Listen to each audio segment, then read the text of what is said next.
அன்பு நீடிய சாந்தமும் தயவும் உள்ளது. அன்புக்கு பொறாமை இல்லை. அன்பு தன்னை புகழாது, இருமாப்பாய் இராது. 1 கொரிந்தியர் 13:4. ஆண்டவராகிய இயேசு கிறிஸ்து சாந்த குணம் உள்ளவராக அவர் அந்த கழுதையின் மீது ஏறி வந்தார். அவர் அந்த ஹோசன்னா ஹோசானா பாடும் பொழுது, அவர் அந்த எருசலேமுக்குள்ள நுழையும் பொழுது அவர் சாந்த குணம் உள்ளவராய் நுழைந்தார். ஏனென்றால் தேவனுடைய இருதயம் மிகுந்த தயவுள்ளது. அவருடைய இருதயமே நம் வாழ்க்கையில வர வேண்டிய அவருடைய ராஜ்யம். ஸோ ஆண்டவராகிய இயேசு கிறிஸ்து தம்முடைய இருதய சிந்தனையினாலே, தம்முடைய இருதயத்தின் ராஜ்யத்தினாலே அவர் சாந்த குணம் உள்ளவராக அவர் எருசலேமுக்குள்ள நுழைகிறார். அன்புக்கு பொறாமை இல்லை. அதாவது ஆண்டவர் அந்த பாம் சண்டே, அதாவது ஓசனா ஓசனா என்று மற்றவர்கள் பாடும் பொழுது அதில் பார்த்தீங்கன்னா அவரை பார்க்கும் பொழுது பரிசேயர்களுக்கு என்ன வருது? ஒரு பொறாமை வருகிறது.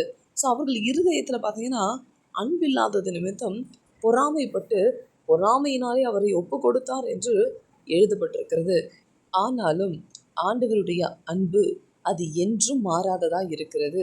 இவர்களுக்கு பொறாமை இருக்கிறது, ஆனால் தேவனுக்கோ பொறுமை இருக்கிறது. ஸோ நம்முடைய தேவனாகிய கர்த்தர் நம் மீது பொறுமையாக இருந்து, நாம் பரியாசக்காரராக இருந்த பொழுதும் அவர் நம்மை ரட்சிப்பதற்காக அவர் பரியாசம் பண்ணப்பட்டார். ஆனாலும் இன்றைக்கு அன்பு தன்னை புகழாது. அநேகர் சிலுவையில் இயேசுவை பார்க்கும் பொழுது, சிலுவையிலிருந்து இறங்கி வா, 3 நாளுக்குள்ள ஆலயத்தை கட்டுறவனே, சிலுவையிலிருந்து இறங்கி வா அப்படின்ட்டு அவரை பரியாசம் செய்தார்கள். அப்ப ஆண்டவராகிய இயேசு கிறிஸ்து அந்த இடத்துல நான் கடவுள் அப்படின்னு சொல்லிட்டு அவர் புகழ்ந்துக்கல. அதுதான் அன்பு. ஆனால் அவர் கடவுள், அவர் ஒருவரே மெய்யான தேவன். ஆனாலும் அவர் கொடுக்க வேண்டிய கரெக்டான ரிப்ளையை தான் ஒவ்வொரு நபருக்கும் கொடுத்திருக்கிறார். இவர்கள் துதிக்கவில்லை என்றால் இந்த கல்லுகளும் துதிக்கும் என்றார். ஏனென்றால் அப்படிப்பட்ட மகிமை அந்த பாம் சண்டே, அதாவது குறித்தோல் ஞாயிறில் அது வெளிப்பட்டது.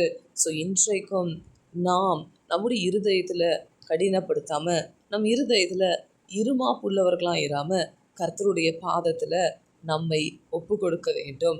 ஏனென்றால் கர்த்தர் பொறாமையினாலே ஒப்பு கொடுக்கப்பட்டார். அது நிமித்தமாவது நம்முடைய பாவங்களிலிருந்தும் நம்முடைய மீறுதல்களிலிருந்தும் நாம் மீட்கப்படுவதற்காக நம்மை நாம் ஒப்பு கொடுக்க வேண்டும்.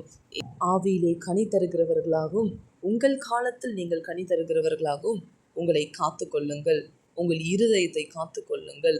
ஆண்டவராகிய இயேசு கிறிஸ்துவோடைய வரங்களை பெற்று ஓடுவது பெரிதல்ல, அவருக்கு கனி கொடுக்கிற மரமாய் யோசேப்பை போல நாம் இருக்க வேண்டும்.